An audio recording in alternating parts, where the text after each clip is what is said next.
After a deadly Amtrak derailment in Missouri Monday, the National Transportation Safety Board is now investigating what went wrong. We heard a massive bang. I knew the train hit something. The train went off the tracks at an intersection near Mendon, Missouri, after crashing into a dump truck. It's what's known as a passive crossing, meaning there's no flashing light or automatic gate. Across the U.S., the Federal Railroad Administration says out of more than 140,000 public crossings, about 50% are passive. And you come up to the crossing, such a crossing like this, there are no gates or lights. So the big thing is you got to be prepared to stop, because the train can come in at any time from any direction. The Missouri Department of Transportation says 53% of train accidents in that state happen at this kind of crossing. And this one in particular was on a list to get safety upgrades, including lights and gates, according to a plan drafted by the Missouri Department of Transportation earlier this year. Public records reviewed by Newsy don't show any record of past accidents at this intersection, but a local farmer says he's predicted something like this would happen for some time. We've had several close calls here ourselves. We've got many stories we can tell about crossing this crossing. We have to cross here with farm equipment to get to a lot of our farm ground. Mike Spencer even posted this on Facebook about 2 weeks ago. It warned about the intersection and the approach.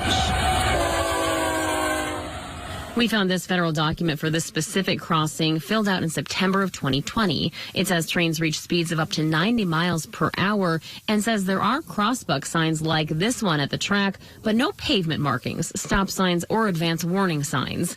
Operation Lifesaver, the largest rail safety organization in the U.S., is pushing to increase awareness at all intersections, but especially ones without lights or gates. It's just like any intersection on a road.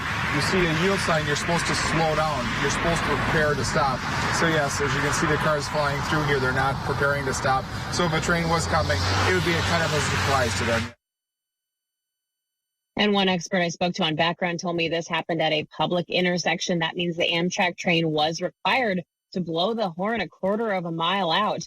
I sent Amtrak an email asking if that happened in this incident. They did not answer that question specifically, but told me NTSB investigators are on scene now, which as of today killed 4 people and injured about 150 more.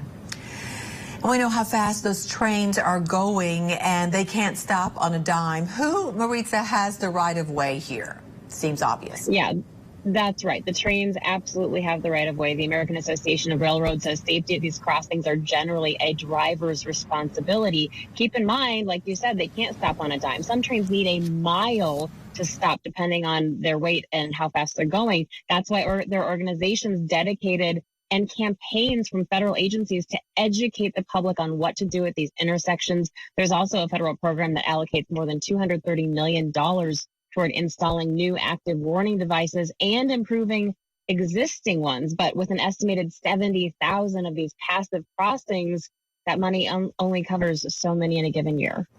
Yeah, that's a problem. All right, Maritza Giorgio, thank you.